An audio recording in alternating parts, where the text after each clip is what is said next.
Voilà, l'enregistrement est lancé. Bonjour tout le monde, bonjour. Bonjour. Et je suis ravie que Elisabeth soit de nouveau avec nous ce matin pour cette nouvelle conférence sur la voix et les émotions. Voilà, donc je vais couper les micros. Voilà, sauf celui d'Elisabeth. Voilà, activer. Voilà, et moi je continue à accueillir. Voilà, alors Elisabeth, je te laisse peut-être démarrer et moi je continue à accueillir. Ok, bonjour à tout le monde. Alors aujourd'hui, on va parler des liens entre la voix et les émotions.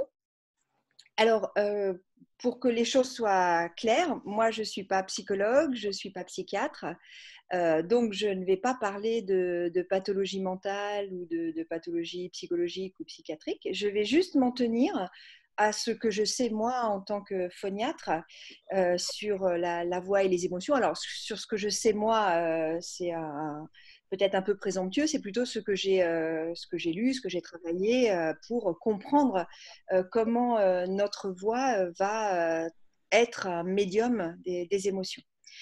Alors, au final, on sait tous que la voix porte les émotions.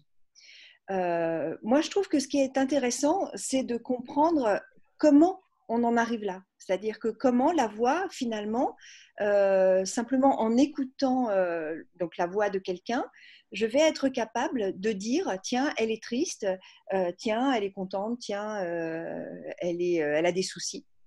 Et donc, pour ça, en fait, il faut décortiquer les liens qui existent entre notre appareil phonatoire et l'expression des émotions.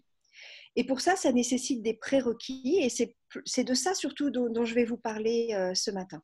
Parce qu'il me semble que quand on a compris comment on aboutit au final à ce que la voix traduise nos émotions, eh bien, c'est beaucoup plus facile après de travailler sur la voix pour qu'elle dise de nous ce que l'on a envie de dire. Par exemple, si on est acteur, par exemple, si on a envie de traduire une émotion qu'on ne ressent pas forcément.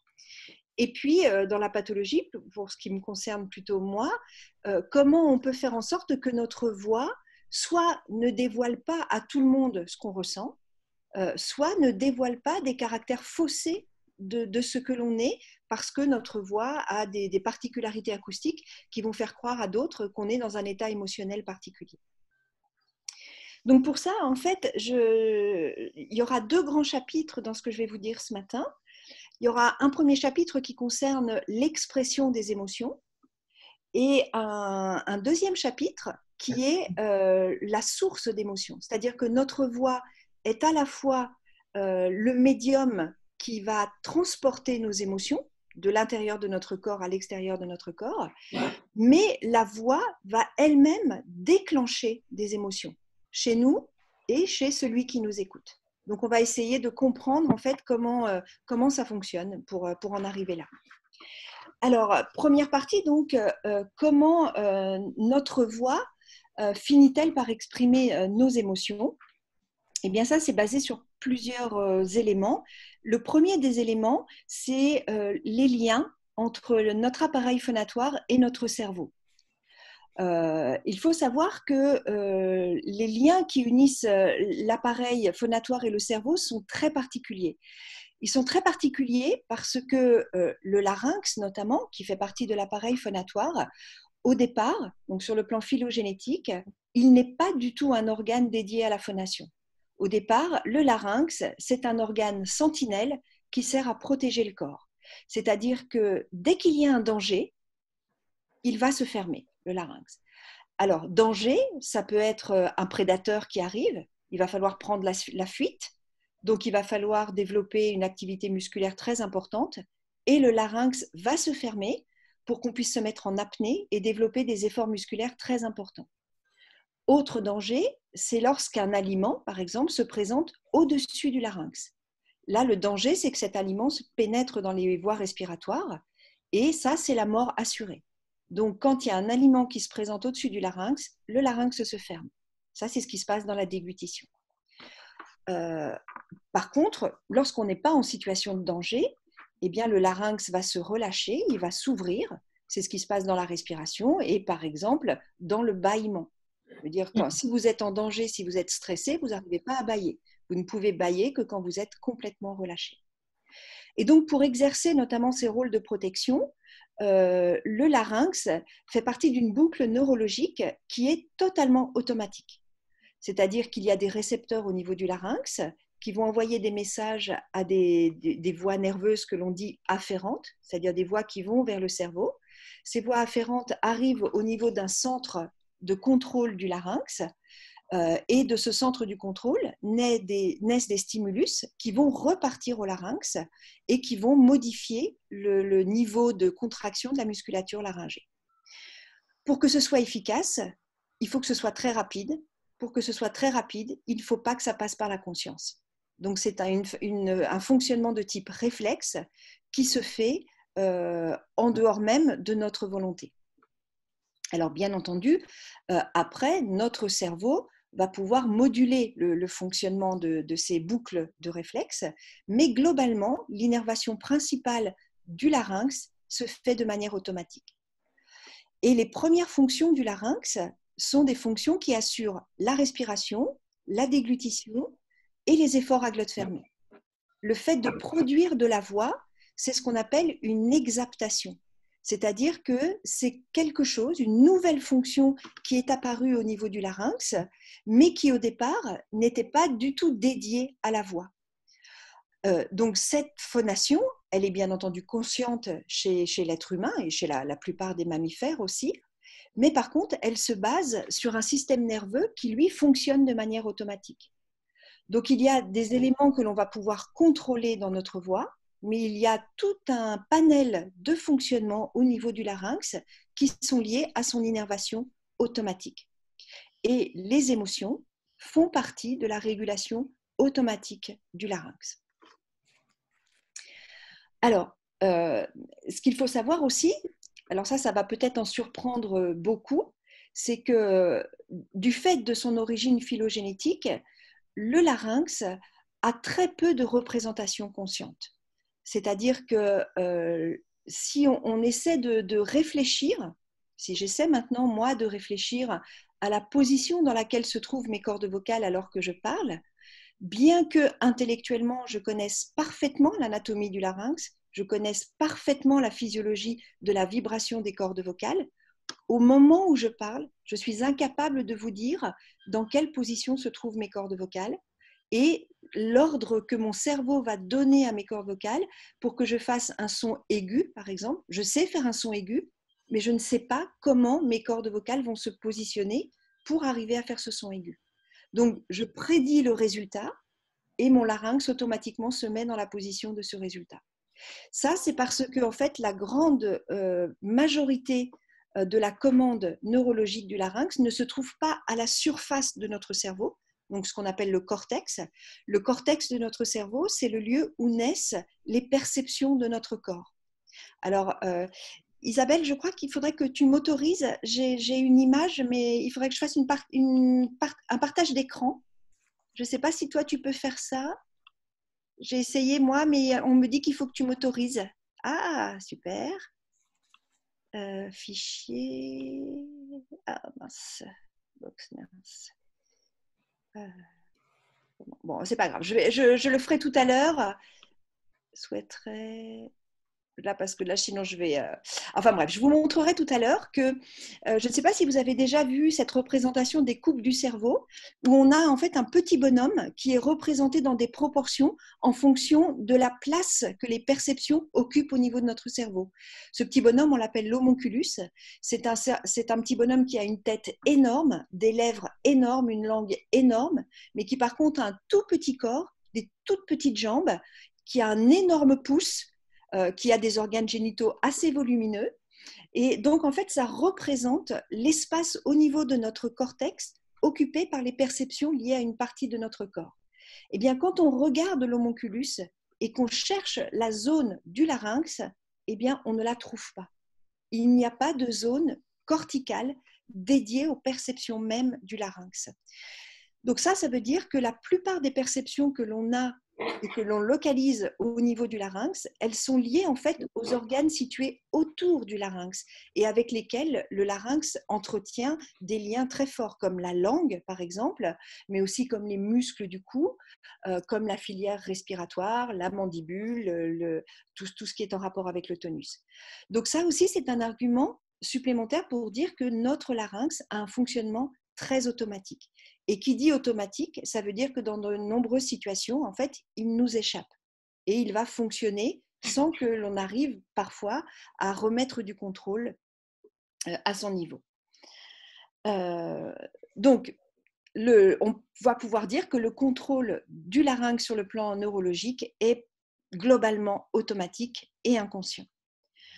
Alors, il y a d'autres éléments encore qui se font par rapport à ce larynx, et notamment la voix.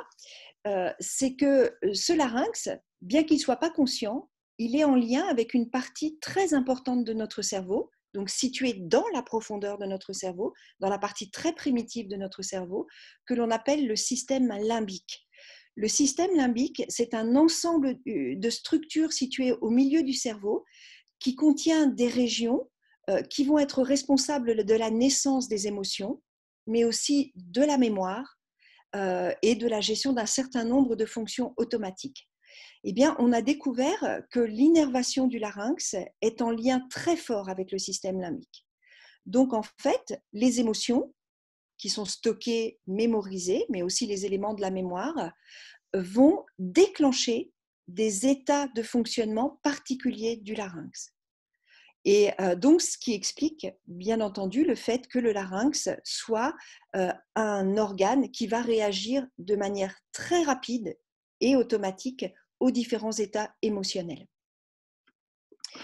Voilà, donc ça c'est le premier point. Ce qu'il faut savoir, c'est que dans les relations entre larynx et cerveau, il n'y a pas beaucoup de conscience, donc pas beaucoup de choses que l'on parvient, on va dire dans un premier temps, à contrôler.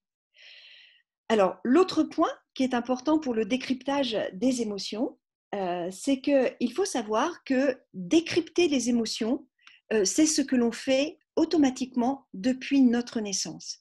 C'est-à-dire que le bébé qui naît, il a déjà, au niveau de son fonctionnement auditif, tout l'équipement pour décrypter les émotions.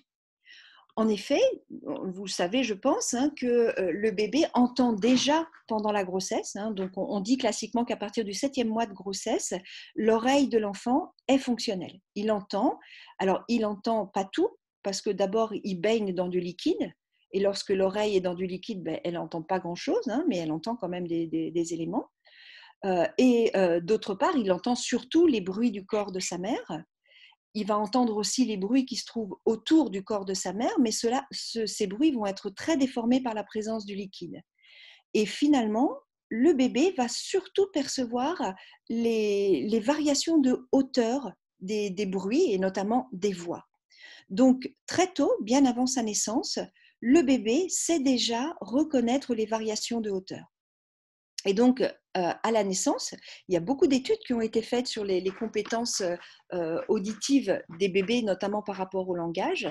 Et on sait que dès la naissance, le bébé est capable déjà d'analyser les contours fréquentiels de sa langue maternelle. Donc, il identifie, il préfère sa langue maternelle aux autres langues.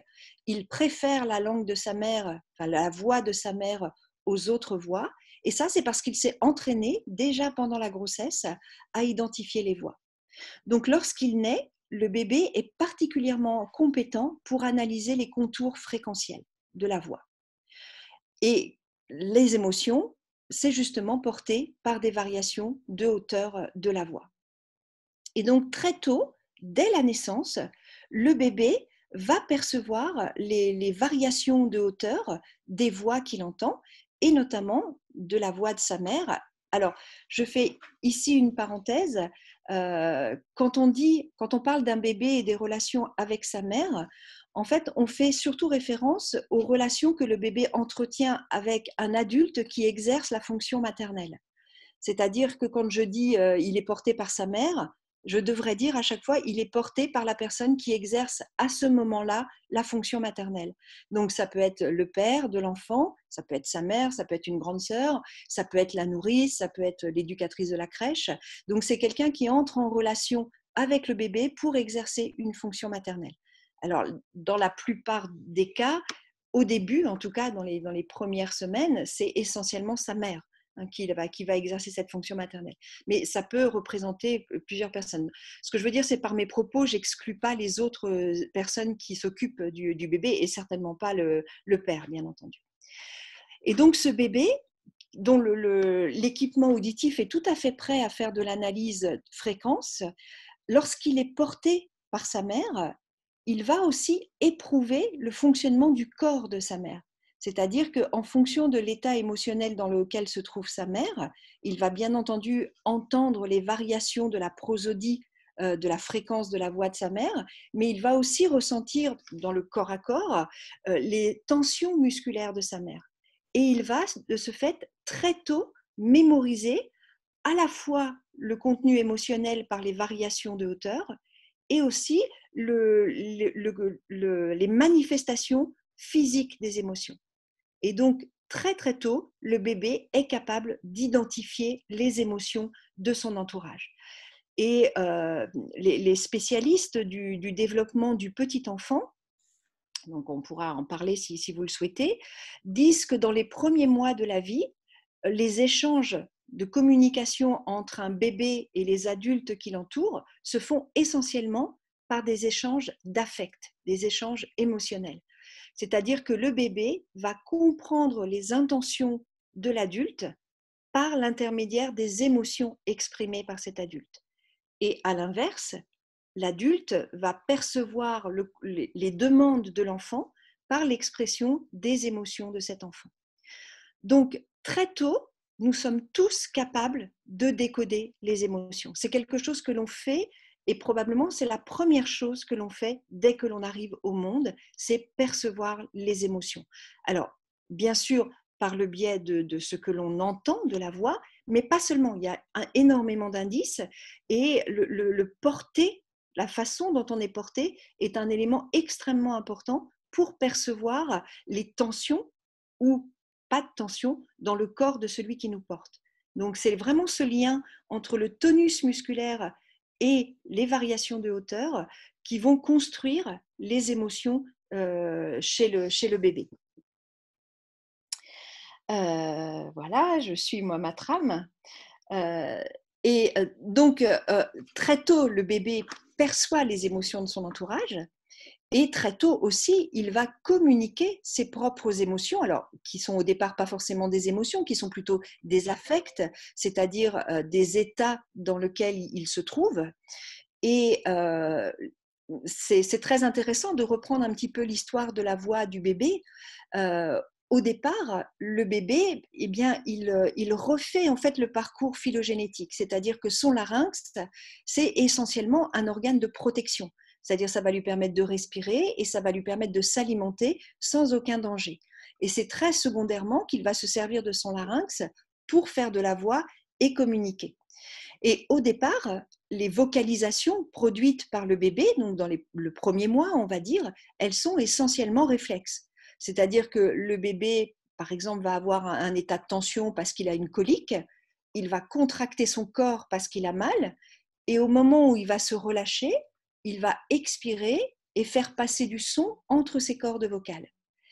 Et en fonction du niveau de contraction de ses cordes vocales lié à son état de tension, le son qui va naître par cette expiration va être identifié par sa mère comme ça, c'est un son lié aux coliques. À d'autres moments, le bébé va expirer alors qu'il est dans un état plutôt de quiétude, il se sent bien, et donc il va faire vibrer ses cordes vocales. Et comme son corps en entier est dans un état de contraction plutôt, on va dire, relâché, le bruit qui va être produit, la vibration produite par ses cordes vocales va être différente et va être identifiée par sa mère comme une production vocale liée au bien-être. Et donc c'est comme ça que progressivement le bébé communique complètement involontairement au départ ses émotions par le biais de son expiration qui provoque sa production vocale. Et sa mère va identifier ce que son bébé émet comme éléments qui traduisent son état du moment. Et ainsi, très très tôt, toutes les mamans sont capables de dire « ça c'est un pleur de faim », ça c'est un pleur de fatigue, ça c'est un pleur de douleur, ou ça c'est un pleur parce qu'il veut être porté, tout simplement. Et ça, c'est par le biais du fait que le souffle du bébé va rencontrer les cordes vocales qui sont dans un état de contraction qui reflète l'état global de son corps, son état de tension globale. Alors, il y a un sociologue qui est vraiment très intéressant quand on s'intéresse à la voix, qui s'appelle Michel Poysa, qui est décédé maintenant il y a une dizaine d'années, qui a beaucoup étudié la voix dans son ensemble et la voix du bébé en particulier, et qui va un petit peu plus loin et qui a parlé de notion de cri pur et de cri pour. C'est-à-dire que Michel Poysa explique que lorsque le bébé vient au monde, le premier cri, on pourrait dire les premiers cris, traduisent simplement la mise en fonctionnement de son corps. C'est-à-dire que le bébé remplit ses poumons d'air, puis il expulse l'air, l'air rencontre ses cordes vocales qui se mettent à vibrer à la vitesse qui dépend de son état de contraction générale. Et donc ces premiers cris sont des cris sans intention. On va dire que c'est des cris purs. Mais dès que ces cris sont émis, ils vont déclencher une réponse de l'entourage de l'enfant. C'est-à-dire que les adultes autour de l'enfant vont mettre du sens sur ce cri et vont donner une réponse à cet enfant. Ils vont le prendre dans les bras, la maman va le mettre au sein ou on va lui donner le biberon. Et le bébé va faire un lien entre ce cri qu'il a émis et la réponse qui a été donnée. Et donc, les cris suivants par le bébé vont être des cris pour. C'est-à-dire que lui aussi va mémoriser le fait qu'en fonction des modalités de son cri, en fonction de quelle composition fréquentielle il va mettre dans son cri, il va déclencher une réponse différente de son entourage. Donc ce cri pur au départ fait sans intention, il devient un cri pour obtenir quelque chose de l'adulte qui l'entoure. Donc ça aussi, ça participe à la construction de la voix de l'enfant et à la communication des affects et des émotions de l'enfant. Donc, vous voyez, très très tôt, on est capable à la fois de percevoir les émotions de notre entourage et d'émettre nos propres émotions. Donc, c'est pratiquement sur le plan de la communication ce que l'on fait en premier. Donc, nous avons tous, chacun, une expérience incroyable dans le décodage des émotions et dans l'expression des émotions. Et c'est d'autant plus incroyable que la plupart des choses se fait de manière totalement inconsciente, dans le sens où on a un objectif final à obtenir, mais nous n'avons pas d'éléments de contrôle au niveau notamment du larynx pour obtenir ce résultat. Et pourtant, on y arrive. Alors, la plupart du temps, on y arrive, mais parfois, par contre, on n'y arrive pas. C'est-à-dire que dans certaines situations, on est dépassé par le côté émotionnel. Et finalement, alors qu'on n'est pas si affecté que ça, la traduction de nos émotions va largement dépasser notre but et on va avoir l'impression qu'on livre en permanence nos émotions à notre entourage, qui soit notre entourage proche, mais aussi, pourquoi pas, notre patron, le conducteur de bus. Et on a, en fait, finalement, on manque d'un contrôle entre ce que l'on ressent et ce que notre voix exprime. Et ça, le travail vocal, c'est quelque chose qui va nous aider. C'est-à-dire qu'on peut être capable de développer des filtres, faire en sorte que nos émotions, on ne va pas pouvoir forcément les réduire, et ce n'est pas forcément quelque chose qu'il faut rechercher, mais au moins on va pouvoir travailler la façon qu'elles ne s'expriment pas toujours automatiquement par le biais de notre voix. Et puis il y a un deuxième point qui est plus sur le plan de la pathologie, c'est que certaines anomalies de l'appareil phonatoire, des cordes vocales notamment, vont aboutir à la production d'une voix qui va donner à l'autre l'impression d'un état émotionnel qui n'est pas notre état émotionnel. Je vais vous donner un exemple, qui est l'exemple d'une pathologie qu'on appelle la dysphonie spasmodique, où on a des petits spasmes qui arrivent au niveau de certains muscles du larynx, et les gens parlent comme ça. C'est-à-dire qu'en permanence, quand je commence à parler, je parle comme ça. Et donc, cette altération de la voix n'a rien à voir avec le contenu émotionnel. C'est simplement un défaut au niveau de l'innervation des cordes vocales.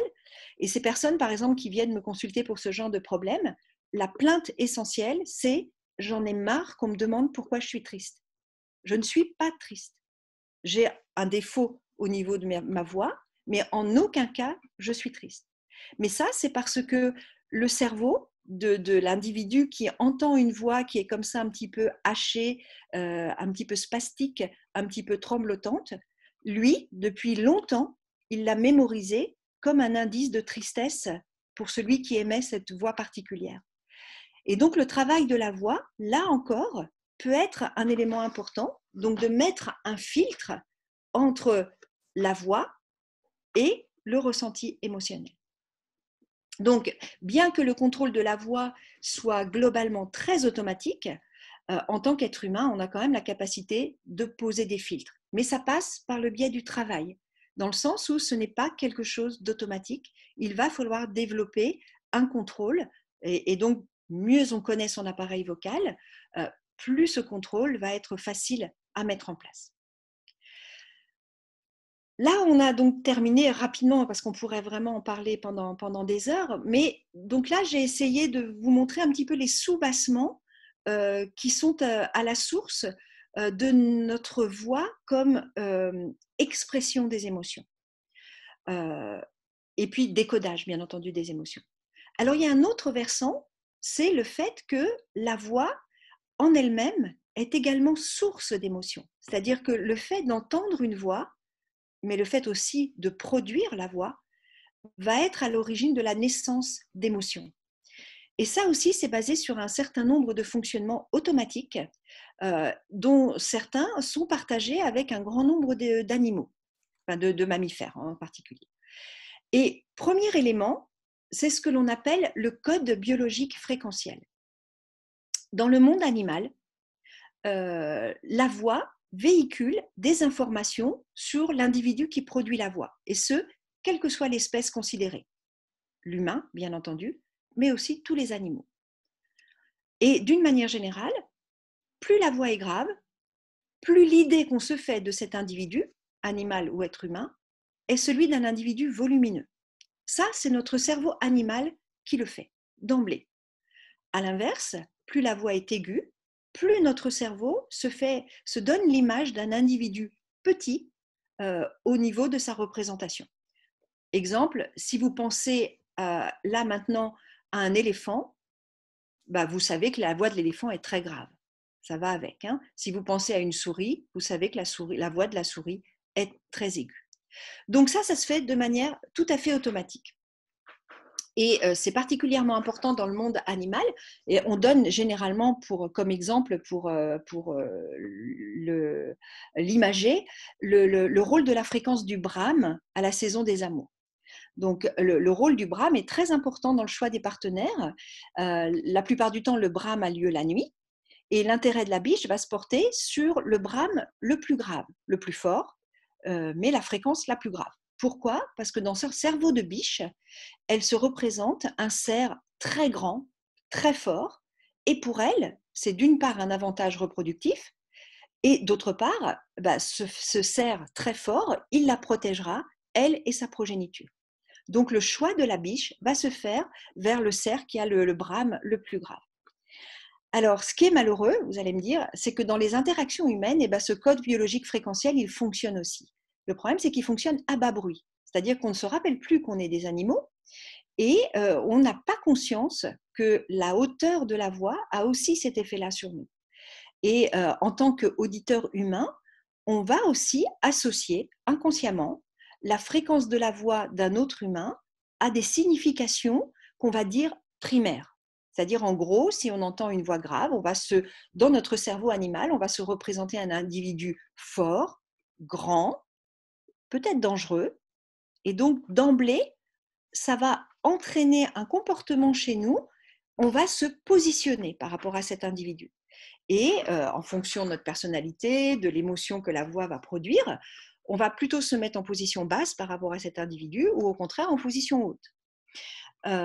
Et donc, ça, c'est ce qu'on appelle les représentations primaires, c'est-à-dire une voix grave dans notre cerveau animal, ça nous donne un individu globalement puissant. Une voix aiguë, ça nous donne dans notre cerveau animal la représentation d'un individu plutôt faible, pas dangereux, petit. Alors heureusement, on est des êtres humains et notre cerveau s'est développé et donc on va mettre des représentations secondaires sur ces représentations primaires. Le problème, c'est que souvent, elles sont aussi inconscientes et donc cet individu, par exemple, qui aurait une voix grave, donc dans des représentations primaires puissantes, eh bien notre cerveau humain va dire, il est puissant, il est sage, il a la connaissance, il est fiable. Donc je peux m'en remettre à lui, je peux me laisser aller. À l'inverse, un individu qui aurait une voix aiguë, dans notre cerveau animal, c'est plutôt quelqu'un de petit, donc de pas très très dangereux, plutôt une proie finalement. Mais ça, on ne s'en souvient pas, ça se fait automatique, c'est notre cerveau animal. Et notre cerveau humain va mettre des représentations secondaires qui vont dire, cet individu petit, il n'est pas très dangereux. Finalement, il est certainement pas très compétent, il est probablement soumis et certainement pas fiable. Et dans notre vie de tous les jours, si on n'y fait pas attention, eh bien, on a tendance à classer les individus comme ça en fonction de leur voix. Alors, il y a un exemple souvent quand on fait une conférence avec Isabelle, je le donne souvent, c'est celui de la voix des femmes. Et je donne 2 exemples de femmes ministres de notre gouvernement actuel, celui de la voix d'Elisabeth Borne et celui de la voix de Marlène Schiappa. Et je demande aux gens surtout de, bien sûr, écouter la voix de ces 2 femmes, mais surtout de voir le comportement des gens face à la voix de ces femmes. C'est-à-dire que quand Elisabeth Borne parle, je veux dire, on ne lui coupe pas la parole. On l'écoute jusqu'au bout et le comportement des journalistes qui l'interviewent est totalement différent quand vous avez Marlène Schiappa en face. Quand vous avez Marlène Schiappa en face, eh bien, du fait de la hauteur de sa voix, elle apparaît certainement pour les journalistes comme quelqu'un de peu assuré et probablement de leur esprit humain peut-être pas aussi fiable qu'Elisabeth Borne, alors que probablement elle l'est tout autant. Et du coup, le comportement, on pourrait dire le respect, est pas du tout le même. Elle se fait beaucoup plus chahuter qu'Elisabeth Borne. Et donc, si vous avez l'occasion, ça va être bientôt à nouveau des campagnes électorales, essayez de faire attention à ça, c'est-à-dire d'écouter les voix, mais surtout de voir le comportement des gens en face de ces voix. Et donc ça, c'est notre cerveau animal qui ressort. Et ce qui est bien, c'est de remettre un peu d'humain quand même dans ces analyses et d'essayer de remettre à leur juste place les gens pour ce qu'ils disent et ce qu'ils font, surtout pour les hommes et les femmes politiques, et pas simplement au travers de la hauteur de leur voix. Elisabeth? Oui. Alors, j'ai regardé, puisque ça fait un moment qu'on travaille ensemble, donc j'ai regardé aussi, ce qui est intéressant, c'est que quand Elisabeth Borne parle à une journaliste, j'ai regardé plusieurs interviews d'Elisabeth Borne, et entre autres une journaliste qui a elle aussi une voix très grave, donc quand elle parle et quand elle interviewe d'autres personnes. Et quand elle interviewe Elisabeth Borne, elle ajuste sa voix et là, sa voix devient plus aiguë. Et c'est intéressant aussi de voir que non seulement les journalistes peuvent avoir des réactions différentes, c'est-à-dire qu'ils vont chahuter plus facilement comment elle s'appelle, Marlène Schiappa qu'Elisabeth Borne, mais en plus, notre voix, il y a une espèce de danse qui se fait, c'est-à-dire qu'on s'adapte et qu'on voit là très clairement, alors je ne sais plus comment s'appelle cette journaliste, je peux la retrouver, mais on voit aussi que c'est un jeu et on s'adapte aux voix. Donc là, la voix de cette journaliste change totalement en fonction aussi de la personne qu'elle interviewe. Donc elle-même a une voix grave. Quand elle est à l'interview Elisabeth Borne, elle a une voix beaucoup plus aiguë. En fait, c'est ce qu'on appelle l'accordage en fait, dans les voix. Et ça, c'est très intéressant ce que tu dis parce qu'on s'est rendu compte dans certaines études que lorsque cet accordage se fait, donc en fait, imaginons donc cette situation, Elisabeth Borne face à cette journaliste. Donc cette journaliste, pour une raison consciente ou inconsciente, dans cette relation, elle se met en position inférieure. C'est-à-dire que par le fait de mettre sa voix plus aiguë, elle va donner pas le pouvoir, mais elle va mettre Elisabeth Borne en avant par rapport à elle, ce qui va permettre à Elisabeth Borne de prendre confiance en elle et de probablement lui dire des choses qu'elle n'aurait pas dit dans d'autres situations. C'est-à-dire qu'elle se met en position basse, en position plutôt faible dans la relation. Et donc, Elisabeth Borne se sent à l'aise, se sent sûre d'elle, et elle va pouvoir dévoiler son propos de manière plus assurée peut-être. Voilà. Et on sait que dans ces échanges, quand cet accordage se fait, alors il peut se faire soit les deux interlocuteurs vont se mettre à la même hauteur, ou les deux interlocuteurs vont prendre chacun un rôle différent, une position haute, une position basse, en fonction en fait des intentions de chacun. Il y a des intentions derrière. Et quand cet accordage se passe bien, lorsque l'on interviewe les deux partenaires, eh bien, ils ont l'impression que l'entretien s'est très bien passé. Et c'est particulièrement vrai dans les entretiens d'embauche. C'est-à-dire que lorsque celui qui va postuler un emploi parvient à trouver l'accordage avec celui qui dirige l'entretien pour éventuellement l'engager, alors c'est compliqué parce qu'il faut voir les intentions de chacun, il faut décoder. Eh bien, indépendamment de ce qui a été dit dans cet entretien, si cet accordage a été trouvé, la personne est embauchée. C'est-à-dire que vous pouvez dire finalement ce que vous voulez, ce qui compte d'abord, c'est l'accordage des voix. Donc ça, c'est vraiment sur le plan social, c'est vraiment quelque chose qui est très, très intéressant à développer. Ça prendrait des heures et des heures, donc ce n'est pas forcément le lieu, mais c'est effectivement quelque chose et qui se joue souvent de manière inconsciente. Ce qui est très intéressant, moi je trouve qu'on devrait former notamment tous les enfants, mais tout le monde à ça, puisque ça nous donnerait des moyens finalement de dire vraiment ce que l'on est en fait, avec des moyens, et que notre voix ne trahisse pas nos intentions, dans le sens que notre voix se mette véritablement au service de nos intentions, et qu'on ne décode pas au travers de notre voix le fait que peut-être on n'est pas si fiable que ça, ou on n'est pas sûr de nous, indépendamment du contenu que l'on va donner. Alors, j'ai presque terminé. Je ne sais pas si tu... Et après, je te... Par rapport à cet accordage, juste il y a Ouais. une question, est-ce qu'on se sent en danger ou en infériorité? Est-ce que quand on se sent en danger ou en infériorité, notre voix change de fréquence automatiquement en voix aiguë? Alors, automatiquement, oui. Maintenant, ça va dépendre de notre expérience vocale. Si on a l'habitude de ces situations, si on a pu y réfléchir et si on a pu mettre un contrôle différent, là, on va un peu éliminer ce côté automatique pour reprendre consciemment le dessus. Donc ça va dépendre de l'expérience vocale, du travail vocal, finalement. Oui, moi je dirais qu'il y a plusieurs manières de fragiliser sa voix. Pas nécessairement Ouais. que de monter dans les aigus, mais voilà, La stabilité, il y a beaucoup de choses, effectivement. Il y a pas que l'aigu qui traduit la faiblesse, mais en fait, c'était pour vraiment dans le code biologique fréquentiel au niveau animal. Bien sûr, au niveau humain, notre voix est quand même, par rapport aux animaux qui ont une voix aussi, nous, notre voix, elle a développé des palettes extrêmement importantes que n'ont pas développé les animaux. Donc, il est certain qu'on va pouvoir jouer sur énormément de facteurs. Les animaux ont quasiment que la hauteur, en fait, à leur disposition.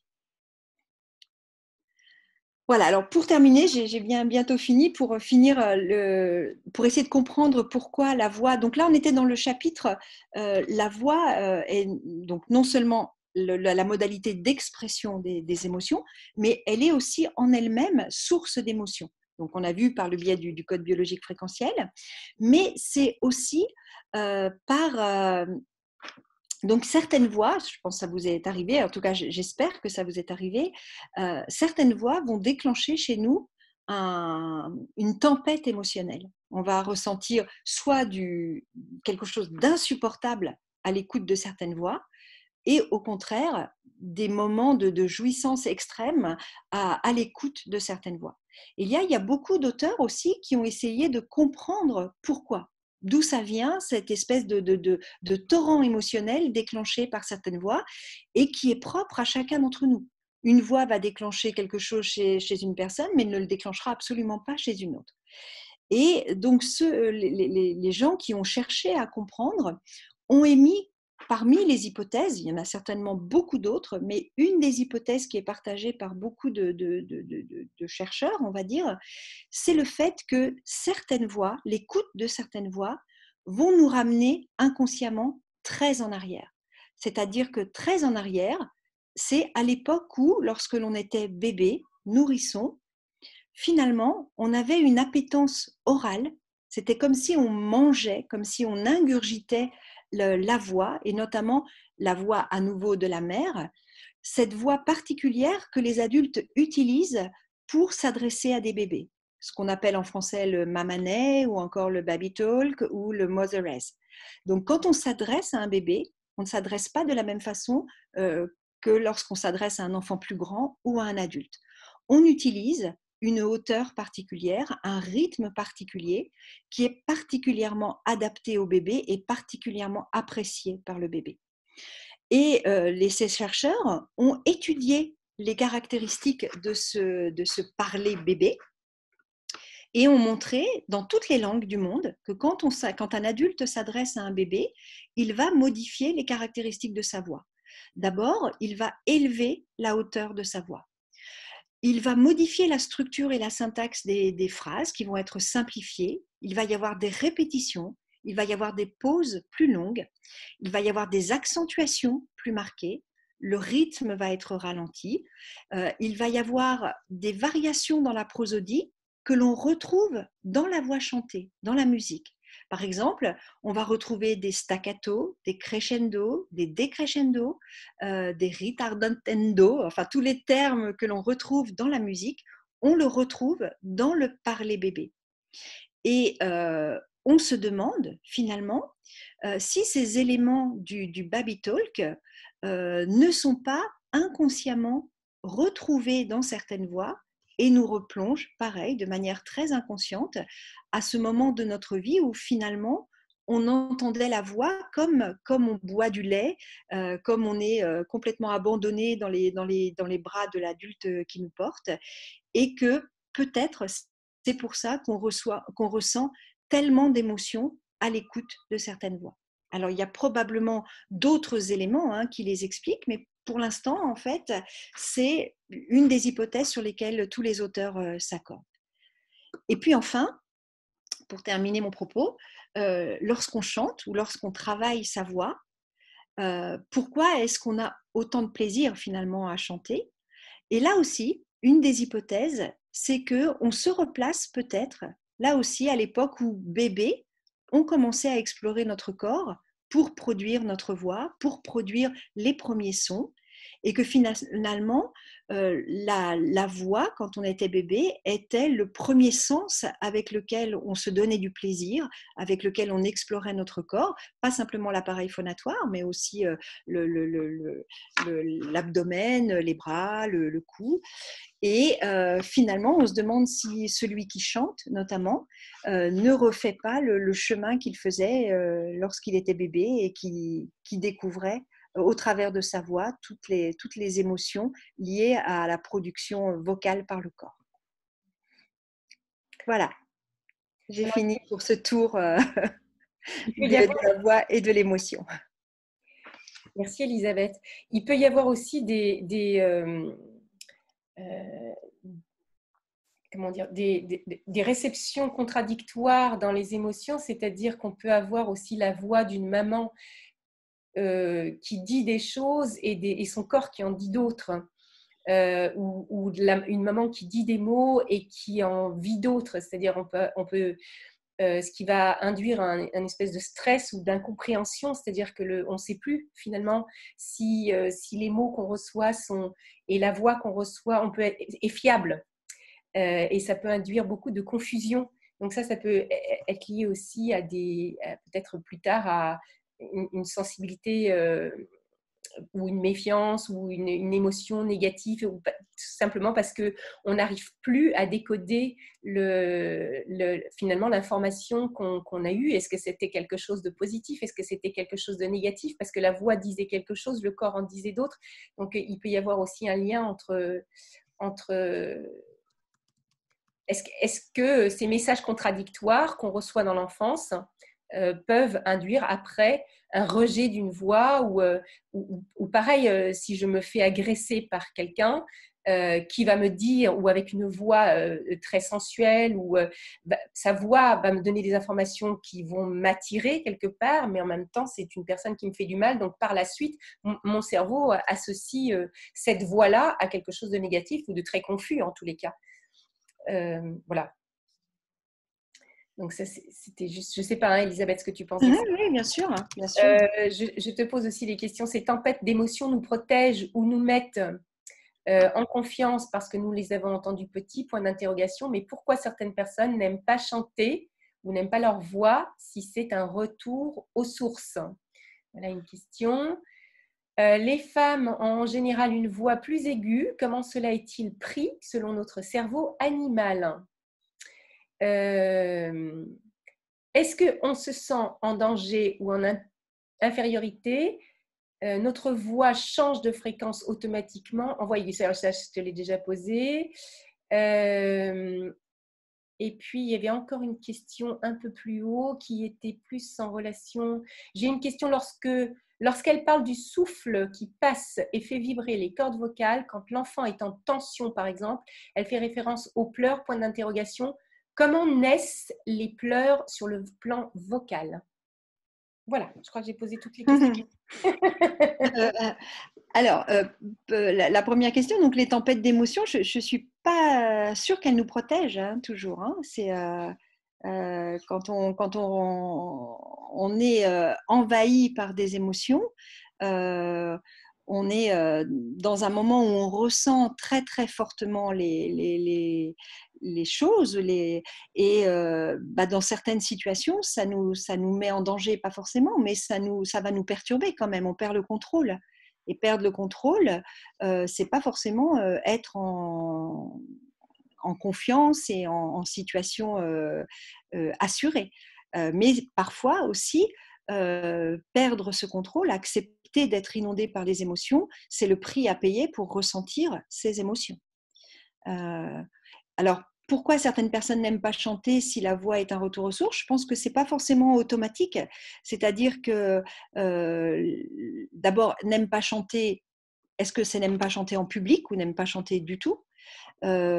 Parfois parce que la voix chantée est tellement différente de leur voix parlée qu'il y a une part d'étrangeté dans ce qu'ils entendent de leur voix.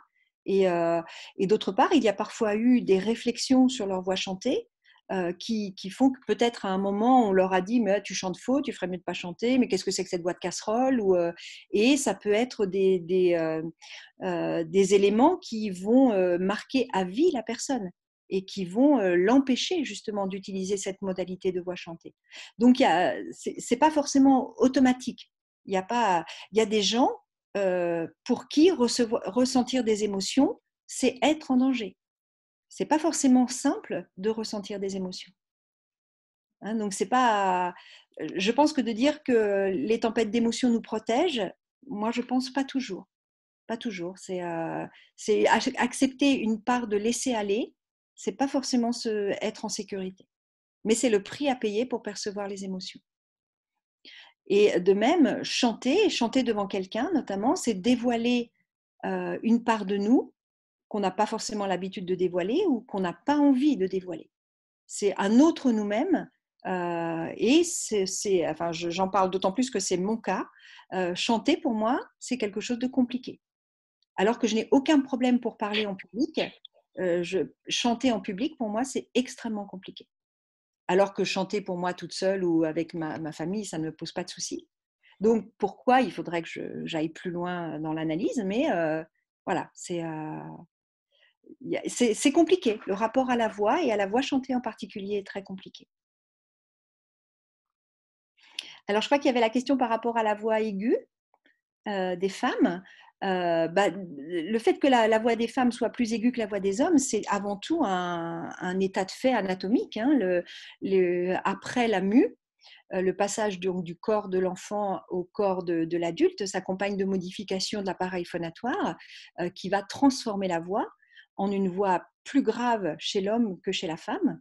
Et donc ça, ça aussi, c'est le code biologique fréquentiel. Hein, on y est comme ça. Donc, les cordes vocales féminines, en général, sont plus courtes que les cordes vocales masculines. Mais c'est pas la seule chose. C'est-à-dire que donc de base, le son fourni par les cordes vocales d'un homme est plus grave que le son fourni par les cordes vocales d'une femme. Et d'autre part, l'appareil vocal dans son ensemble est plus long chez l'homme que chez la femme. Dans la plupart des cas, ce n'est pas vrai pour tous les cas. Mais l'appareil respiratoire, par exemple, la musculature, la taille des poumons est plus volumineuse chez l'homme que chez la femme. Donc le contrôle du souffle, par exemple, est différent chez l'homme et chez la femme. Les résonateurs n'ont pas les mêmes proportions chez l'homme que chez la femme. Donc la couleur de la voix sera différente. Si on prend un homme et une femme qui ont la même taille, eh bien, leurs cordes vocales seront différentes, leur appareil de résonance sera différent, leur musculature fonctionnera de manière différente, et donc le résultat vocal sera différent alors que leur taille est identique. Donc ça fait aussi partie de ce qu'on appelle le code biologique fréquentiel. Ça n'empêche que les hommes peuvent utiliser une voix aiguë et que les femmes peuvent utiliser une voix grave. Il y a, à l'intérieur de chaque limite anatomique, on a bien entendu beaucoup de possibilités de variation de la voix.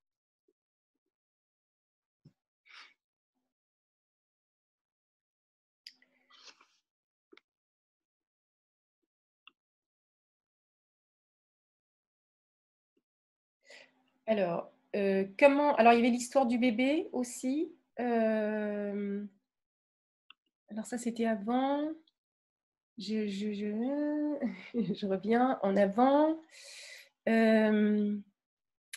Voilà, lorsque l'on parle de souffle qui passe et fait vibrer les cordes vocales, oui, comment naissent les pleurs sur le plan vocal pour les bébés? Les pleurs, c'est de la voix. Hein. Donc, c'est une façon particulière d'utiliser la voix, c'est une configuration particulière de l'appareil phonatoire, mais au final, c'est de l'air qui, arrivant au contact des cordes vocales, déclenche la vibration des cordes vocales. Mais ça, Isabelle pourra nous le montrer, c'est une configuration particulière de l'appareil phonatoire qui va déclencher la naissance du son au niveau des cordes vocales, mais ce son va prendre une couleur particulière liée à la position dans laquelle se trouve l'appareil phonatoire lorsque l'affect est un affect triste ou pour un bébé, le pleur, c'est pas forcément lié à la tristesse, ça peut être lié à la douleur, à la colère, à la frustration, au fait qu'il ait envie d'être porté, le fait qu'il soit fatigué. Ça va dépendre, la couleur de la voix du bébé, de ses pleurs, va dépendre de l'intensité avec laquelle il va souffler entre ses cordes vocales et de la configuration dans laquelle il va mettre son appareil phonatoire. Et donc, on peut, et Isabelle le fait très bien, on peut se servir de cette configuration pour atteindre des caractéristiques fréquentielles vocales ou des couleurs de voix particulières, sans forcément éprouver des affects de tristesse ou de colère. Donc, on peut se remettre dans la position du pleur pour atteindre certaines colorations de la voix. Alors, j'en parlerai un petit peu après. Je reste encore un petit peu dans les questions. Comment expliquer que la personne qui chante soit tout à coup envahie par les pleurs, par des pleurs d'émotions qui coupent la voix? C'est là où il y a à ce moment-là un état émotionnel très intense qui va déclencher des pleurs. Alors, ce n'est pas forcément des pleurs de tristesse. Les pleurs doivent être perçus dans ces moments-là comme un envahissement émotionnel. Alors, pourquoi? Qu'est-ce qui se passe chez cette personne? Qu'est-ce que ce moment où elle chante, ou ce qu'elle chante, ou cette combinaison de variations de hauteur va lui rappeler finalement dans sa mémoire. Et donc là, c'est là où il faut se rappeler que le stockage de la mémoire se fait au niveau du système limbique, là où se stockent aussi les émotions, et là où se trouvent les centres de contrôle du larynx.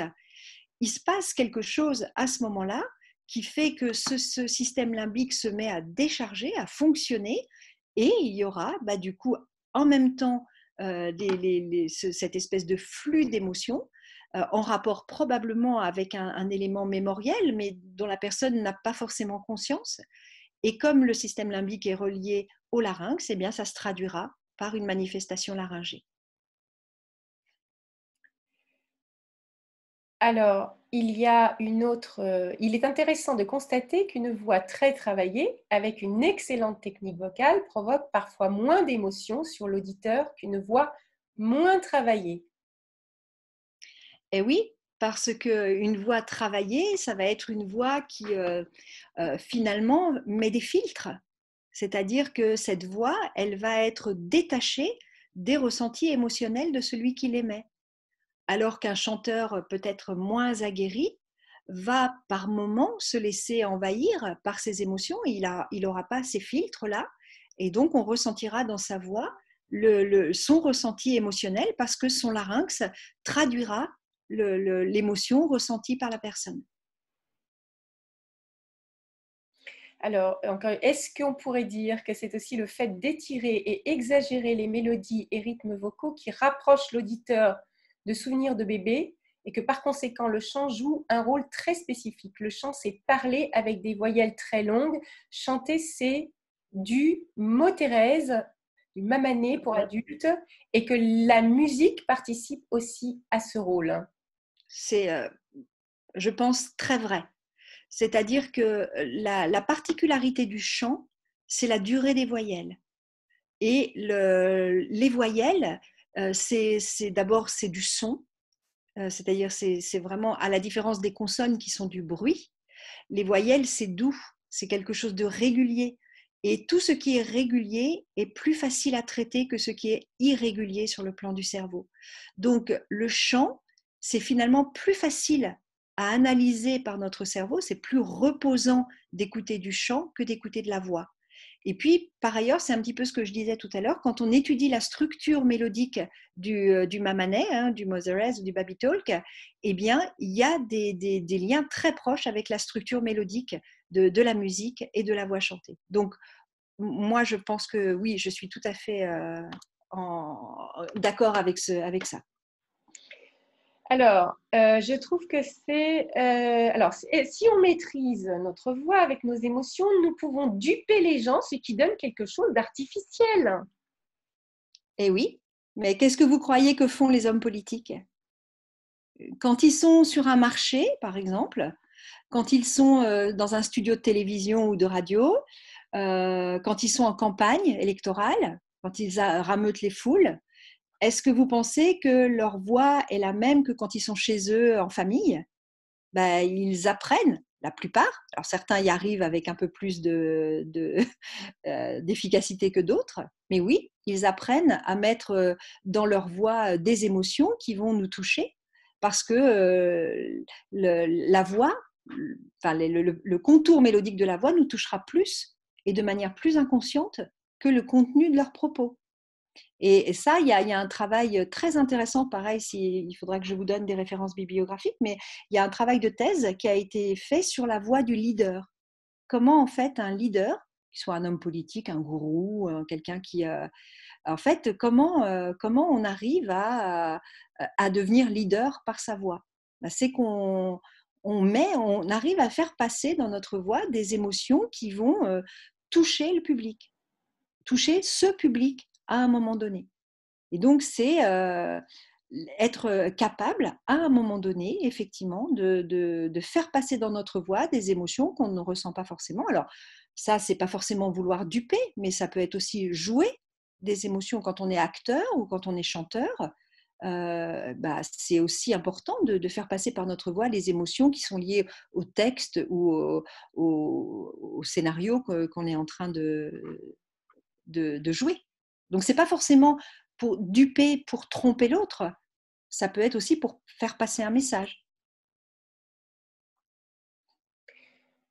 Euh, Tout à fait. Et puis on peut aussi, enfin dans cette voie, alors dans les émotions, on peut aussi induire un petit peu, ça c'est pour revenir un petit peu à ce que tu disais tout à l'heure, pour un homme politique, avoir une voix grave qui est rassurante pour donner le message qu'on peut compter sur la personne, ou alors une voix qui est un peu plus agressive, mais derrière laquelle on va pouvoir se cacher parce que c'est un combattant qui va lutter pour moi, etc., etc. Donc, il y a différentes choses qu'on peut dire par la voix qui sont comme ça aussi qui va provoquer en tous les cas chez nous c'est dans cette danse un petit peu dont on parlait avant, où on va s'ajuster, c'est-à-dire on va pouvoir se reposer sur quelqu'un voilà, qui est solide ou qui est ou aller dans le combat, défendre des idées, etc., etc. Et tout ça, c'est des choses qu'on peut défendre qu'on peut faire avec une voix, pas seulement avec les mots qu'on dit, mais aussi avec la voix.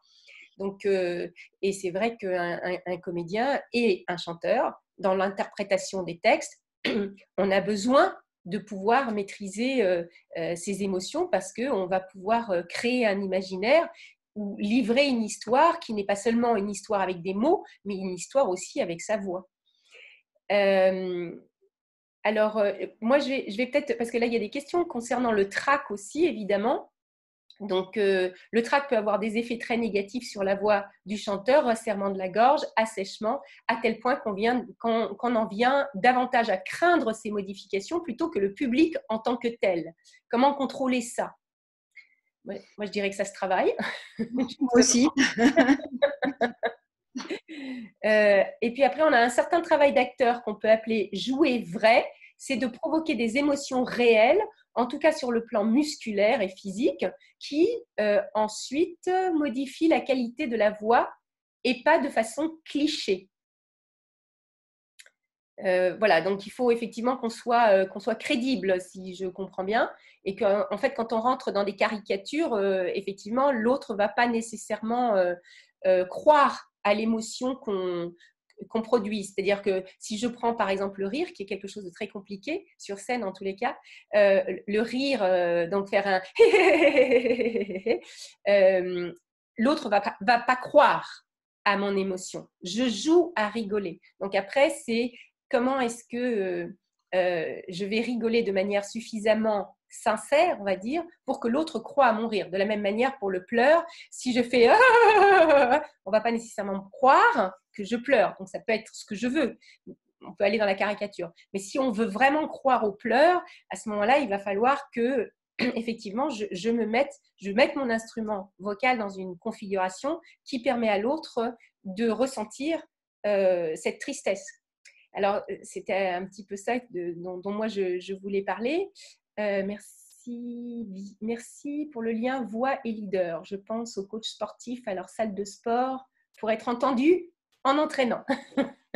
Donc, je peux prendre le relais, Elisabeth ? Bien sûr, je t'en prie. Donc, pour revenir un petit peu en arrière par rapport à la conférence, donc si je reviens au début, donc sur le fait de pouvoir contrôler ou pas les choses, il y a des choses qu'on ne contrôle pas, c'est du réflexe, mais il y a quand même des choses, en tous les cas dans mon travail, où j'ai appris effectivement à contrôler certaines parties de ma voix. Alors, je ne le fais pas nécessairement... Alors, j'essaie de conscientiser quand même le plus possible ce que je fais, c'est-à-dire puisque j'ai travaillé avec la méthode des styles, comme un certain nombre d'entre vous le savent. Et donc, l'idée, c'est de conscientiser, c'est-à-dire pas seulement travailler avec ses oreilles, mais aussi d'avoir conscience de ce qu'on ressent, du ressenti, alors musculaire, mais c'est possible que je me serve de mouvements comme, par exemple, avaler ou bâiller, ou pleurer, enfin des choses que je fais, et du coup je vais me servir de ça pour acquérir, on va dire, une maîtrise du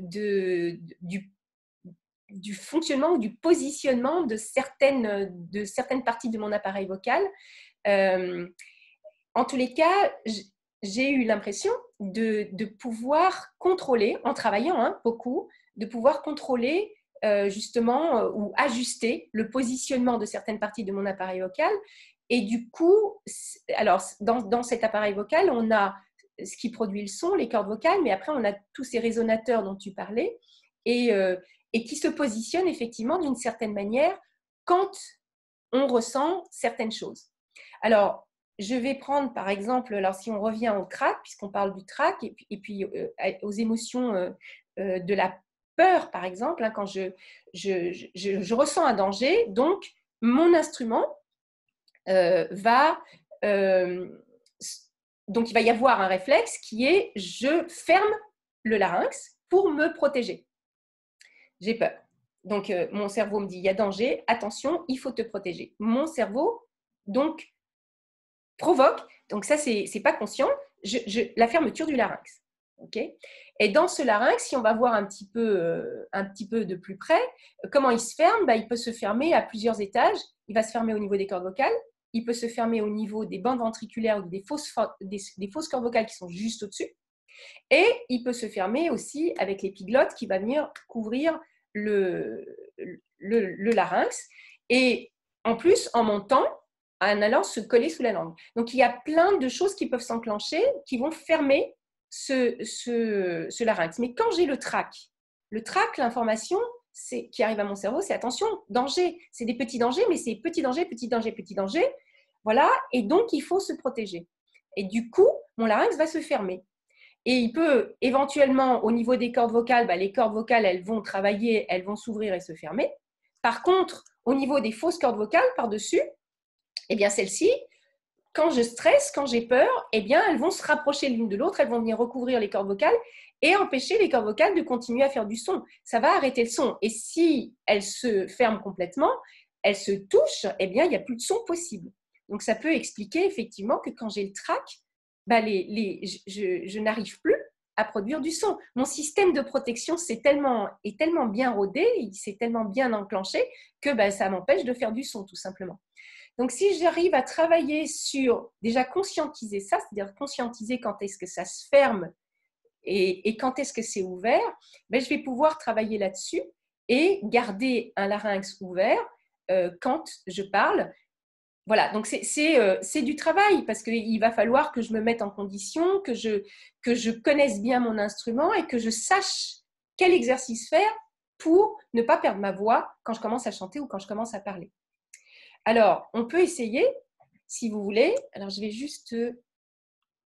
Il y a un petit programme qui se met en route là que je n'ai pas envie de voir sur mon ordinateur. Voilà. Donc, on va essayer, par exemple, de fermer. On va voir si on arrive à fermer consciemment. Donc, pour ça, on va... alors, vous allez imaginer, par exemple, que vous n'avez pas vu quelqu'un depuis 15 ans. Il est à l'autre bout de la rue et vous vous apprêtez à l'appeler. Et puis, donc, vous apprêtez à l'appeler et au dernier moment, il y a quelque chose qui se passe qui fait que non, vous n'allez pas l'appeler. Donc, on y va, on va l'appeler et on retient. Est-ce que vous sentez la fermeture du larynx? Alors, je vais mettre les caméras. Donc, on recommence. On va l'appeler. On appelle la personne. On va l'appeler. Et au dernier moment, il se passe quelque chose et finalement, ça ne sort pas. Est-ce que vous sentez que ça ferme? D'accord? Voilà. Donc là, il y a de fortes chances que vos cordes vocales se soient fermées, mais peut-être pas, elles ne vibrent pas, elles se sont fermées. Et au-dessus, peut-être que les bandes ventriculaires se sont fermées aussi. Maintenant, vous allez imaginer que vous allez porter quelque chose de très lourd. Il y a 2 grosses valises là que vous allez attraper. Vous les attrapez et à 3, on les soulève. 1, 2, 3, on soulève les valises. Qu'est-ce qui se passe dans votre gorge? Vous fermez aussi. Vous sentez? Donc, quand on est en colère, par exemple, eh bien, quand on est en colère, mon cerveau il me dit « Oula, attention là en face, là, qu'est-ce qu'il croit là? Je ne vais pas me laisser faire. » Alors là, ce n'est pas la peur, c'est la colère. Je suis une guerrière ou un guerrier. Je vais y aller. Non, mais je vais lui casser la figure. D'accord? Donc là, j'ai besoin de force pour aller lui casser la figure. Je ne vais pas me laisser faire quand même. Donc, quand je suis en colère, mais qu'est-ce qui se passe? Ça se ferme aussi. D'accord? Donc, si, imaginez là, je vais aller me bagarrer. 1, 2, 3 et... Vous sentez comme ça se ferme? Ça se ferme parce que j'ai besoin de force. J'ai besoin de mobiliser les gros muscles dont a parlé Elisabeth tout à l'heure d'accord, qui me permettent d'aller me bagarrer. Le problème, c'est que, imaginez que je suis chanteuse, mais que j'ai des enfants, d'accord? Et là, franchement, il y en a un qui m'a vraiment bien mis dans... Alors, il me cherche, hein. Depuis ce matin, il me cherche, et là, je sens que la colère, elle arrive. Malheureusement, j'ai un concert ce soir. Zut! Là, le concert, il sort de ma tête. Youp! Il n'y a que la colère qui monte, d'accord? Et là, il continue à me chercher, il continue à me chercher, et à un moment donné, ça sort. Ça sort. Voilà, j'ai dit ce que j'avais à dire. Mais ça sort comment? Là, j'ai les bandes ventriculaires qui se sont serrées, d'accord? Parce que je suis très en colère, il faut que je me bagarre, d'accord? Donc, pour mobiliser tout ce corps-là, tous ces gros muscles, il va falloir que je serre. Donc, je serre ici, quand je suis en colère, d'accord? Le problème, c'est qu'après, je risque de mettre beaucoup de pression pour pouvoir continuer à faire du son. Ça s'ajuste automatiquement, hein? Donc, je serre d'un côté, je mets de la pression pour y aller, parce que je vais parler fort, d'accord? Même si je ne parle pas trop fort, d'ailleurs, je peux mettre beaucoup de pression. Et puis, entre les deux, il y a les cordes vocales qui vont faire du son, avec les fosses au-dessus qui se serrent et la pression en dessous. Et bien, après je me suis bien mise en colère. J'ai créé des jolis traumatismes sur mes cordes vocales. Malheureusement, je chante ce soir. Je ne vous dis pas l'état de mes cordes vocales. Voilà, bah oui, je risque d'avoir un petit souci. D'accord? Donc là, l'émotion, bon, c'était avant le concert, mais voilà. Donc pendant la colère, on va sentir que j'étais en colère, ma voix n'est pas la même que quand j'ai peur déjà. Même si le larynx se ferme dans les deux cas, on sait quand quelqu'un a peur et on sait quand quelqu'un est en colère. Maintenant, je vous prends un autre exemple. Quand je pleure,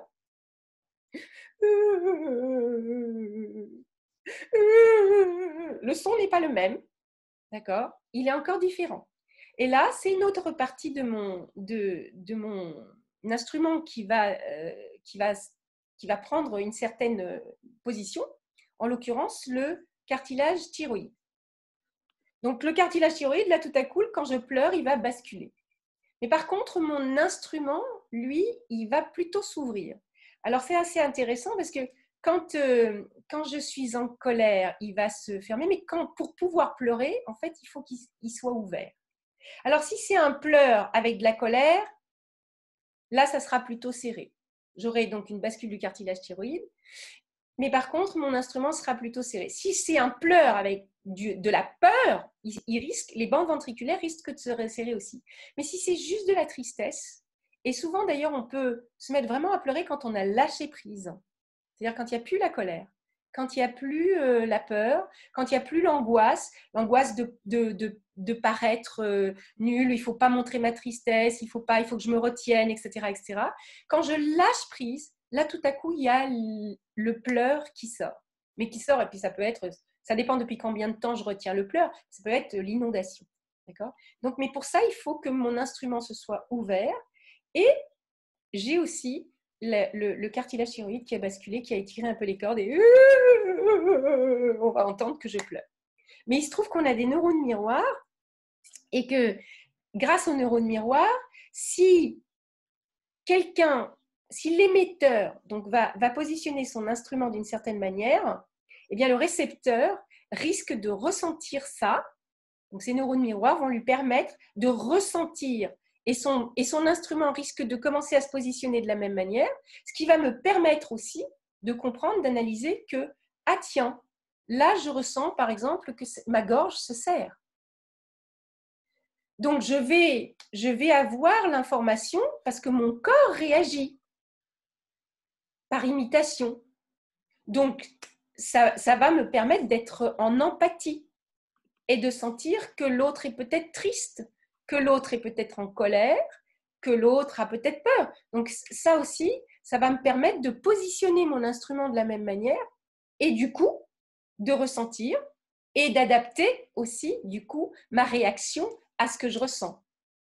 Soit je vais aller consoler, parce que je ressens de la tristesse dans la voix, soit je vais me méfier, je vais rentrer en bagarre. Ah, elle veut se bagarrer, on y va. Je serre aussi, et hop, j'ai beaucoup de force et j'y vais. Ou alors, je vais foutre le camp parce qu'il y a un danger. C'est-à-dire que là, j'entends un cri de peur, un énorme cri, je m'apprête à foutre le camp. Donc, je vais ajuster mes réactions à ce que je ressens physiquement. Donc, le son, c'est aussi quelque chose de très physique. Et alors, en tant que comédien ou que chanteur, pouvoir jouer avec ça, c'est-à-dire en travaillant, en développant le ressenti et puis en développant le fait que la conscience, que dans les émotions, mon instrument travaille d'une certaine manière ou est positionné d'une certaine manière et dans une certaine configuration, bien je vais pouvoir jouer avec ça. Alors je vais pouvoir lutter contre le trac aussi, puisque je vais un peu plus comprendre ce qui se passe, mais je vais aussi pouvoir donc émettre certaines émotions vocalement, et du coup faire voyager les gens émotionnellement, que ça soit en chantant ou que ça soit en parlant. Voilà, donc ça c'est du travail, c'est vraiment de l'entraînement. Alors j'ai pas lu les questions, hein, Elisabeth, je t'ai laissé faire. Il n'y a pas eu de plus. Donc, si on doit chanter, jouer un rôle où j'ai peur, où je suis en colère, comment on fait? Tu as répondu, je pense. Hein. Oui, Il voilà. n'y avait pas d'autres questions pour l'instant. Donc en fait, c'est vrai que dans les styles, on travaille on travaille beaucoup ça, c'est-à-dire qu'on va effectivement analyser, décortiquer le fonctionnement de tout. Et puis il y a des exercices, hein, donc faire des exercices pour entraîner justement, par exemple, les fausses cordes vocales à se rétracter, à s'ouvrir, ou alors à se contracter, bien sentir quand est-ce que c'est contracté, quand est-ce que c'est rétracté. Et puis après, du coup, quand on maîtrise ça, on va pouvoir aussi dans une situation, on va pouvoir contrôler ça. Et du coup, on va contrôler sa voix aussi, c'est-à-dire qu'elle ne va pas nous échapper. Je vais la mettre. Voilà, donc, mais c'est du travail. Donc, il y a des exercices qui sont liés à chaque partie de l'appareil vocal et c'est ce qui, c'est ce que je trouve absolument passionnant, c'est qu'on peut travailler là-dessus.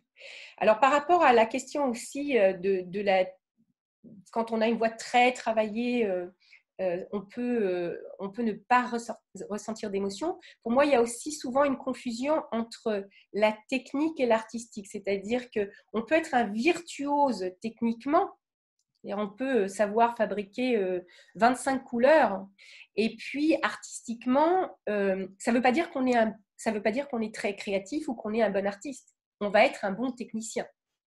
Donc, ce n'est pas parce qu'on on est virtuose pour déchiffrer une partition qu'on va nécessairement être très créatif dans son interprétation.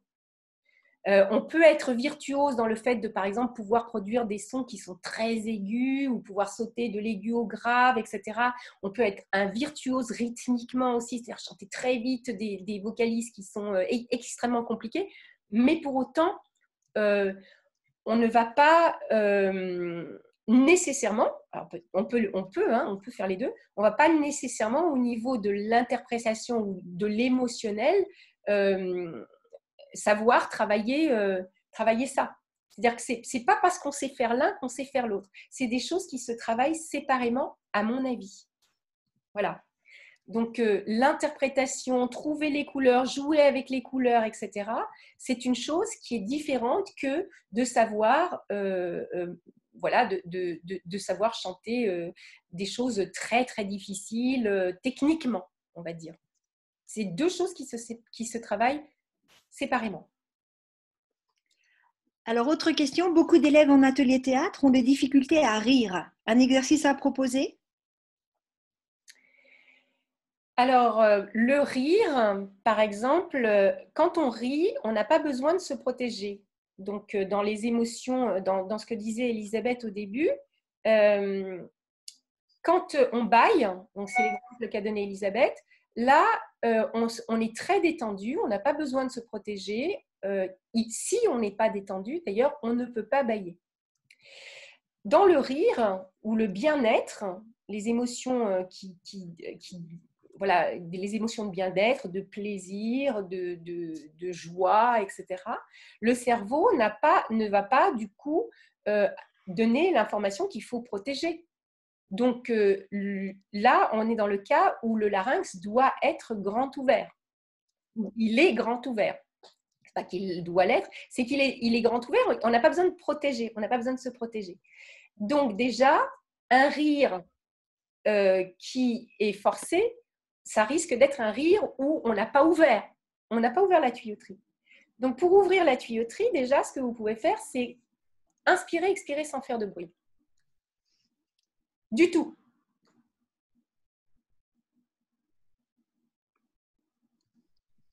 Et si vous faites ça avec la bouche grande ouverte, vous allez vous rendre compte qu'il n'y a pas de protection. S'il y a un moucheron qui passait à ce moment-là, ça serait bête. Hein.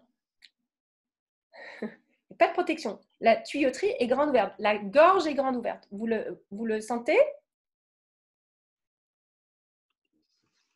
Alors ça, cette position-là, c'est celle qui existe quand on rit, quand on est bien, quand on est dans le plaisir. Notre gorge est grande ouverte. On ne se protège pas. Maintenant, si lui, je vais faire.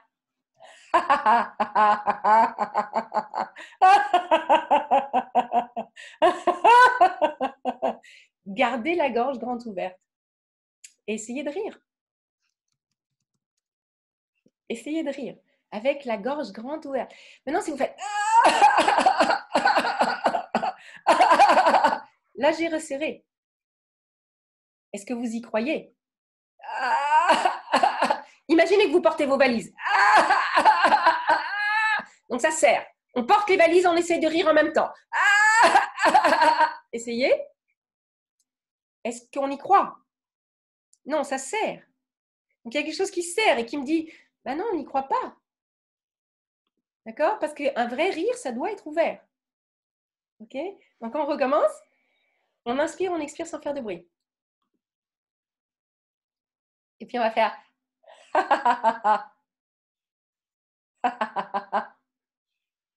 Juste 4 fois.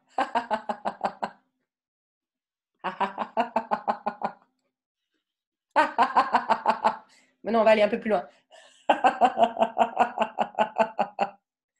Encore un peu plus loin.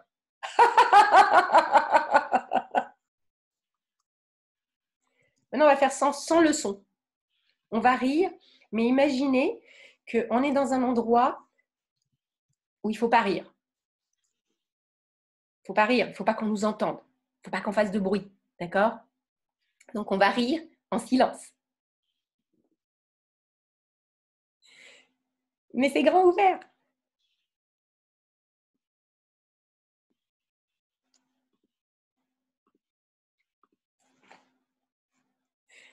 Est-ce que vous sentez l'ouverture?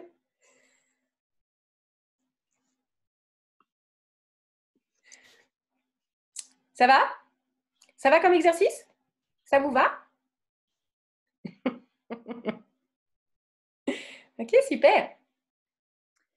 Alors ensuite, alors ça c'est plus technique, oui. Que peut-on dire des émotions dans la voie œsophagienne? Alors là, on est plus dans la pathologie et je dirais que ça va dépendre de la qualité de cette voie œsophagienne, c'est-à-dire de la capacité du patient à pouvoir faire varier la hauteur de sa voix. Ça va être surtout porté, je pense, par la partie fréquentielle, la hauteur en fait. Hein. Alors, je ne sais pas qui a posé la question, Laure. On peut peut-être demander, Laure, a priori, maîtrise bien la voie œsophagienne. Donc, peut-être pour ceux qui ne connaissent pas, ne savent pas ce que c'est que la voie œsophagienne, peut-être on peut laisser à Laure expliquer ce que c'est la voie œsophagienne, si Laure est d'accord. Oui, bonjour. Vous Bonjour. m'entendez bien? Oui, alors je ne suis pas une grande spécialiste, bien que je travaille depuis peu en fait avec ce type de patient. Donc je m'y intéresse beaucoup et je fais surtout un DU en psycho sur ces notions-là et de ces voix sans larynx.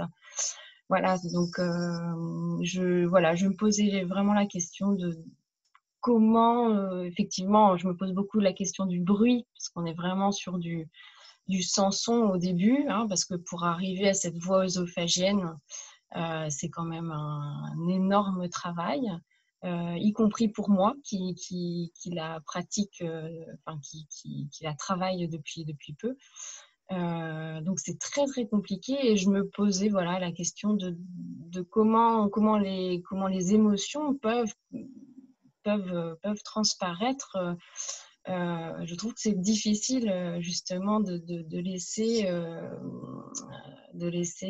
enfin, d'entendre en tout cas des choses autres, enfin de faire en tout cas pour l'interlocuteur, excusez-moi je suis pas très claire, d'arriver à faire abstraction du bruit en fait. C'était plutôt ça ma question, de passer outre parce qu'on n'a pas l'habitude, parce que c'est très impressionnant. Donc, en fait, on parle sur l'éructation, donc c'est vrai que c'est déjà faire abstraction de quelque chose qui, en plus, dans la société, n'est pas très autorisé, n'est pas très… voilà. Alors, il y a Caroline qui demande, Caroline et Annabelle, qui demandent est-ce que vous, enfin tu, je ne sais pas si on se tutoie, pourrais nous montrer comment, ce que c'est théoriquement que la voie œsophagienne, et est-ce que tu pourrais nous montrer comment… Oui, je suis… Écoutez, je sais que c'est pas simple, c'est pour ça que je préfère que ce soit toi qui réponde que moi. Oui, en fait, donc on travaille sur une inspiration, donc enfin on injecte de l'air plus précisément, donc en fait donc il y a un mouvement comme ça d'injection, donc en fait on est vraiment, enfin je suis prise au dépourvu là.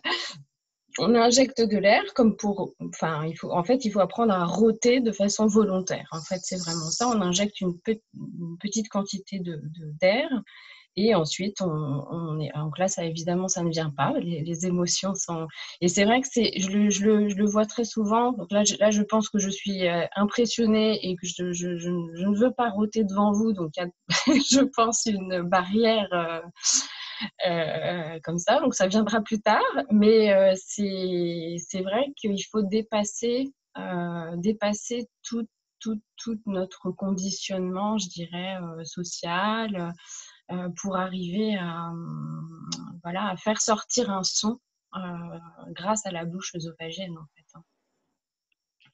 Alors, si vous voulez, pour ceux que ça intéresse, j'ai participé il n'y a pas très très longtemps à un travail orthophonique. J'ai des enregistrements de voix œsophagienne, je vais vous en faire écouter. Il faut juste que je remette la main dessus. Où est-ce que ça peut être? Voilà, c'est ça. Voilà, il faut que je retrouve parce que c'était des échantillons mélangés, donc je ne sais plus lequel. Je vais juste voir si c'est celui-là. Alors, une des questions, j'en profite pendant que tu cherches, les gens qui ont cette voix ont-ils un problème de larynx?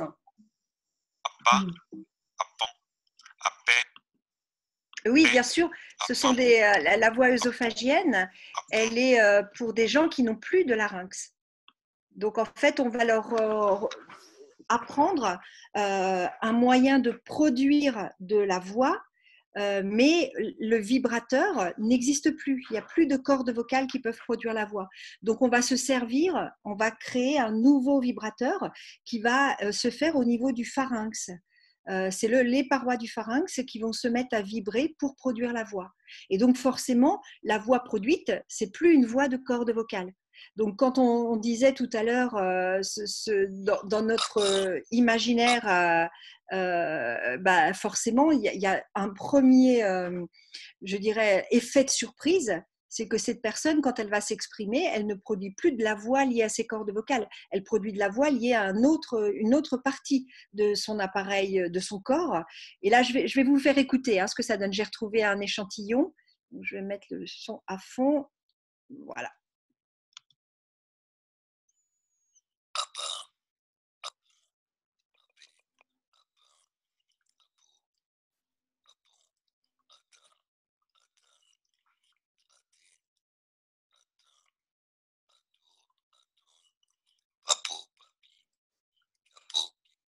Alors là, c'est un patient particulièrement performant. puisqu'on arrive à comprendre ce qu'il dit. Je vais essayer de retrouver un patient qui est moins performant. Juste que je le retrouve. Voilà.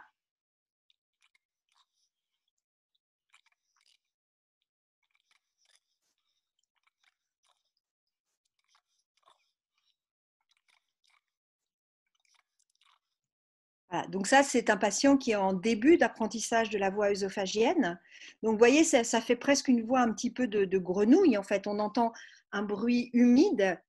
Et là, avant même de penser à l'expression des émotions, on est dans quelque chose qui est tellement éloigné de la voix que cette personne, ce qui va être compliqué dans la prise en charge, c'est d'abord de le remettre sur le plan vocal dans la communauté des humains. C'est-à-dire qu'il va falloir lui permettre de développer un contrôle de cette voix qui se rapproche des codes vocaux. Vous voyez, le premier patient que je vous ai fait entendre, il s'en rapprochait. Ça nous surprend, mais finalement, comme après on va reconnaître des éléments linguistiques, ça va permettre à notre cerveau de plus s'habituer et de le reconsidérer comme un humain.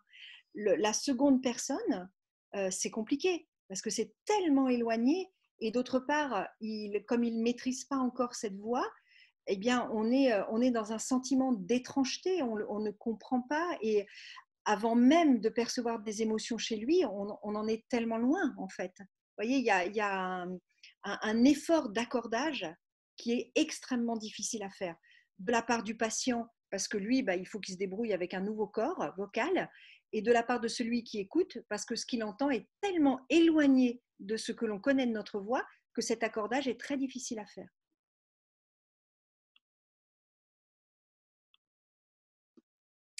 Alors, je prends une autre question. Quand on chante, on fait pareil, la gorge grande ouverte. Donc, ça, c'était par rapport au rire. Donc, inspirer et expirer sans faire de bruit pour chanter. Alors, quand on chante, ça dépend de ce qu'on chante. Ça dépend aussi des émotions qu'on veut faire passer. Ce qu'il faut savoir, c'est qu'effectivement, quand on commence à avoir un mouvement de fermeture du larynx, on peut facilement arriver à du forçage, donc se blesser. Donc, il faut faire attention au fait de refermer le larynx. Donc, pour des manières de chanter, par exemple comme l'opéra, où on va chanter très fort, on a besoin de chanter très fort, il faut que là, on ait un maximum d'ouverture pour ne pas se blesser, pour ne pas travailler en force. Donc, effectivement, là, on va préconiser d'avoir une gorge très grande ouverte, un larynx grand ouvert, des fausses cordes vocales qui vont vraiment se rétracter, qui ne vont pas seulement être centrées, qui vont se rétracter. Dans la manière de chanter comme le belting, par exemple, qui est une autre recette, c'est une manière de chanter très très fort qu'on utilise en comédie musicale ou qu'on utilise dans le jazz, dans la musique actuelle, etc. Céline Dion, elle fait du belting, par exemple. Donc là aussi, c'est une manière de chanter qui est très forte et où on va effectivement recommander d'ouvrir en grand, de rétracter les cordes vocales, donc avoir une tuyauterie le plus large possible. D'accord ? Mais dans certaines manières de chanter, ou on peut aussi de temps en temps vouloir avoir ou produire une émotion, amener une émotion qui peut être l'émotion du drame. Alors, le drame, on peut l'avoir par la bascule du cartilage thyroïde, où on n'a pas besoin nécessairement de serrer. Donc, on va pouvoir rester grand ouvert, mais obtenir ce drame parce que je vais basculer. Donc, je vais avoir un côté un peu plus dramatique. Maintenant, je peux aussi, par moment, avoir envie de chanter quelque chose qui est plus laborieux, plus difficile, où je vais souffrir de la souffrance, par exemple. Il y a quelque chose qui est difficile, même quand je vais parler, il y a quelque chose qui est difficile, etc. Je peux avoir envie de cette émotion-là sur scène, d'accord ? Donc là, effectivement, je vais utiliser la fermeture de mon larynx, où je vais commencer à serrer mes bandes ventriculaires. Par contre, il vaut mieux le maîtriser pour ne pas en même temps mettre des tonnes de pression et savoir que c'est quelque chose qui peut être dangereux si on ne le contrôle pas, si on ne le travaille pas, si on ne s'entraîne pas. D'accord ? Donc, c'est vraiment c'est là aussi le travail, c'est-à-dire, c'est pas qu'il faut pas le faire. On peut effectivement chanter avec une gorge grande ouverte, mais on peut aussi, si on fait que ça nous coupe de certaines émotions, ce qui est dommage. Donc sur scène, on a besoin de pouvoir voyager d'une émotion à l'autre. Donc ça veut dire aussi, de temps en temps, serrer un petit peu, hein, pour avoir le côté un peu angoissé, un peu laborieux, un peu difficile, un peu voilà. Et donc de passer de l'un à l'autre, pourquoi pas, hein, ça c'est quelque chose qu'on fait alors si vous voulez travailler ça par exemple, savoir comment est-ce que je passe de la fermeture à l'ouverture très rapidement. Plus on vieillit, plus on le fait. Alors vous imaginez que vous êtes assis sur une chaise, d'accord? Et puis vous allez imaginer que vous allez vous lever. Quand on se lève, ok, le début du mouvement, ça va être difficile. Donc, on serre. Et plus on est debout, et là, hop, on va sentir que la gorge, elle s'ouvre. Ah, je suis debout. J'ai fait l'effort, tout va bien. Est-ce que vous arrivez à le faire? Donc, au début, je suis assise, je vais faire un gros effort pour me lever. D'accord? Ça engage un gros effort musculaire. Puis, puis hop, ça s'ouvre. Voilà. Et là, j'ai fait l'exercice. Fermé, ouvert. Ça, c'est pour sentir. D'accord? Donc, la partie au début, elle est un peu… Là, et puis, l'émotion qui passe, c'est que c'est un petit peu difficile. Voilà, j'ai fait un gros effort, etc. Puis après, je suis libérée, tout est ouvert. Donc, je suis passée très vite de l'un à l'autre. Je ne sais même pas comment je fais. Ça y est. Voilà, excuse-moi, il y avait un Zoom qui tournait derrière. Ah, tu es là? Il y a quelqu'un qui a son micro allumé, du coup. Voilà, du coup, là, on passe très vite de l'un à l'autre. Et on peut faire la même chose quand on chante ou quand on parle, quand on est un comédien sur scène ou quand on est en train d'interpréter une chanson. On peut passer très vite de l'un à l'autre. Et du coup, on va voyager aussi d'une émotion à l'autre très rapidement. Ce qui nous permet de ne pas être monotone.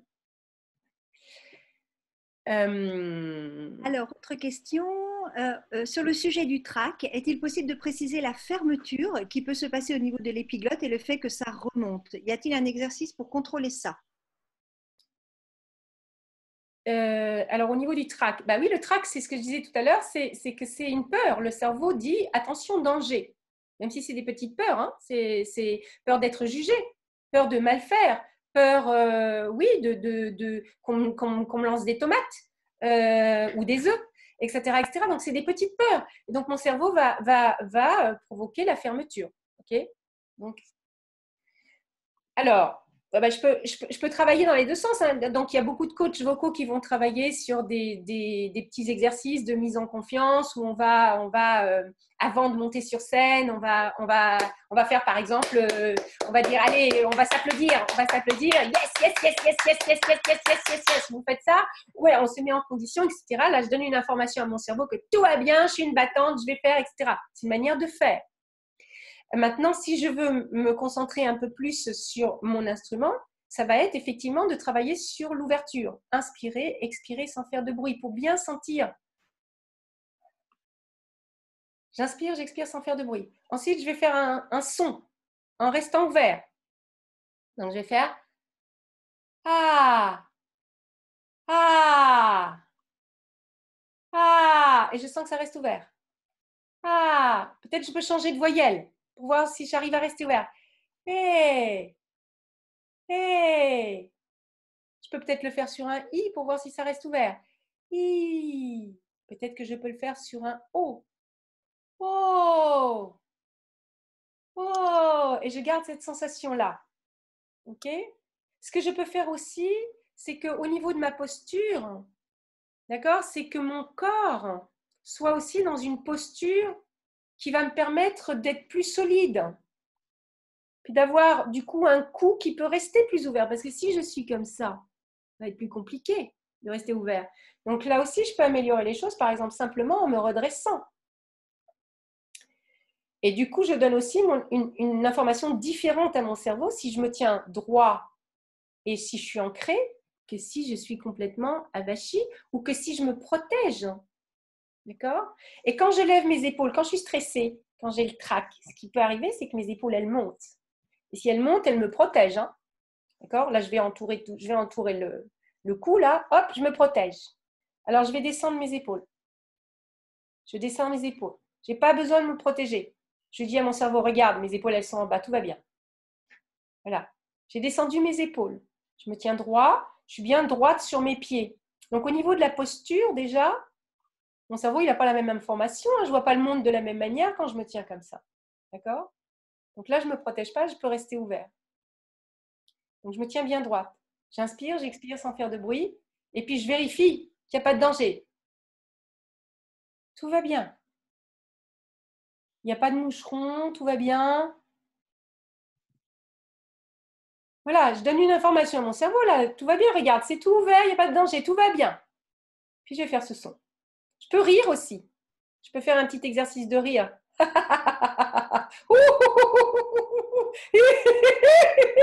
Voilà, je me mets tout seul quelque part dans un coin pour qu'on ne prenne pas qu'on. Voilà, pour quelqu'un de complètement taré. Voilà. D'accord? Donc, je peux travailler avec la posture, je peux travailler avec le fait de respirer, inspirer, expirer sans faire de bruit. Ensuite, je mets du son, juste sur une voyelle. Et ensuite, je peux peut-être dire une phrase. Déjà, ah, je suis contente d'être là. Ah, je suis contente d'être là. Oh, je suis contente d'être là. Donc là, je dis avec mes mots et avec ma voix, je donne des informations à mon cerveau. Tout va bien, je suis contente. Voilà, je me rassure, tout va bien. Ah, maintenant, si je vais chanter, je vais peut-être faire juste le début de ma chanson. Juste le début. Voilà, pour rentrer dedans. Je ne vais pas arriver sur scène et non, je vais faire juste le début. Voilà, alors je ne sais pas, on va chanter à la Clairefontaine. Donc je suis en posture, j'ai respiré 2-3 fois sans faire de bruit. À la Clairefontaine, m'en allant promener. Et je souris à l'intérieur, pas un sourire comme ça juste avec les lèvres. Un vrai sourire qui fait penser à mon cerveau que tout va bien. Donc je peux ouvrir, je n'ai pas besoin de protéger. À la Clairefontaine, m'en allant promener. Je peux le faire en marchant. Je marche, mais je garde la posture. Je suis pas être ancré, c'est pas être tout contracté. Je marche, je parle ou je chante en marchant. Voilà, et je vérifie. Est-ce que ça sert? Si ça sert, hop, je vais réinspirer 2-3 fois là sans faire de bruit. Ça va?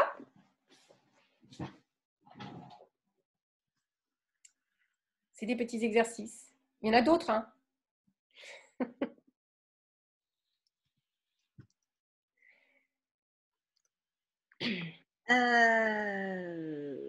Voilà, je crois que... On a répondu à toutes les questions. Ah oui, oui. Alors évidemment, tout ça, c'est des choses, Elisabeth, je pense qu'elle peut développer encore pendant un moment. Elisabeth, tu serais d'accord de mettre les références après dans la maison de la voix Oui, bien sûr. Oui, je vais vous mettre la bibliographie. La bibliographie, voilà, parce que je crois qu'il y en a que ça intéresse. Et puis, ben, on fait des stages aussi. Moi, je fais des stages. Là, bientôt, là, il y a le stage voix parler. Donc, évidemment, on va travailler là-dessus hein, aussi, sur comment bah, justement ne pas être monotone, comment est-ce qu'on peut varier, mais pas que… Bien sûr, on peut varier par la hauteur, par le rythme, mais aussi vocalement, justement, comment est-ce qu'on peut mettre différentes émotions en fonction de comment on va utiliser notre instrument. Donc ça, c'est la semaine prochaine, vendredi, samedi, dimanche. J'ai réparti sur 3 jours pour avoir des plages de 2 heures, parce que comme c'est en ligne,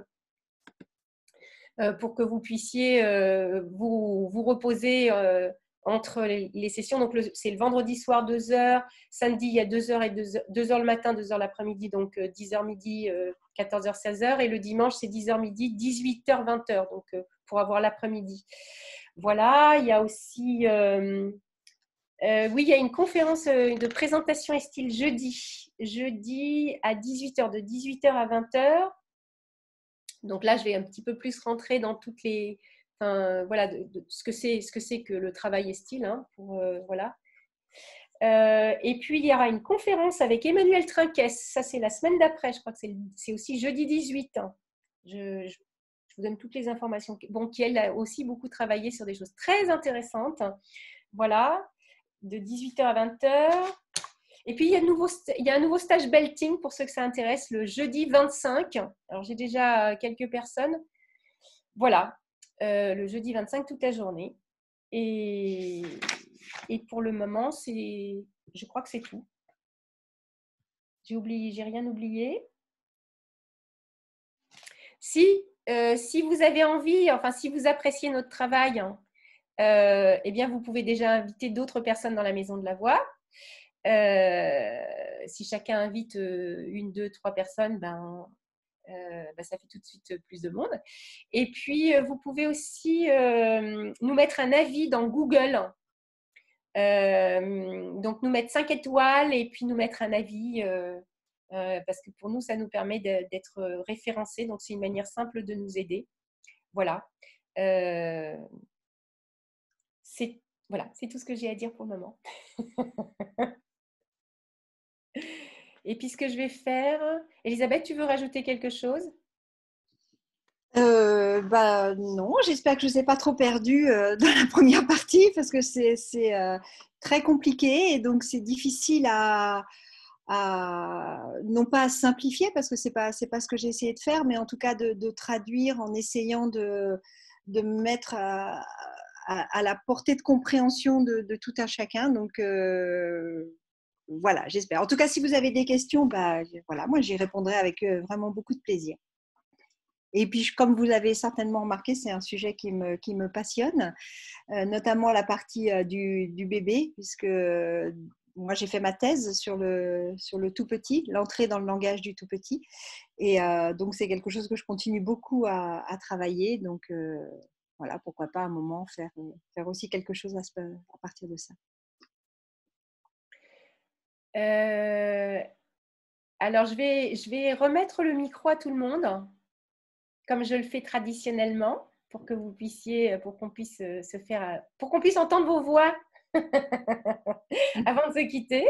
Alors, activez. Voilà, je vous entends tous.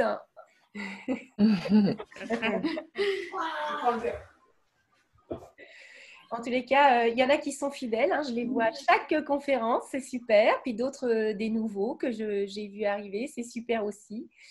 Je vois qu'il y a aussi des gens d'un peu partout.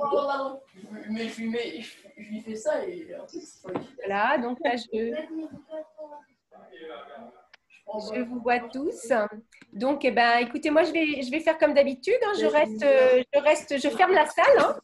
Donc, merci beaucoup. Je vais vous laisser quitter. Je vais vous laisser quitter la salle. Merci Isabelle. À bientôt. À bientôt. Passez un bon week-end. Merci. Au revoir. Bye bye.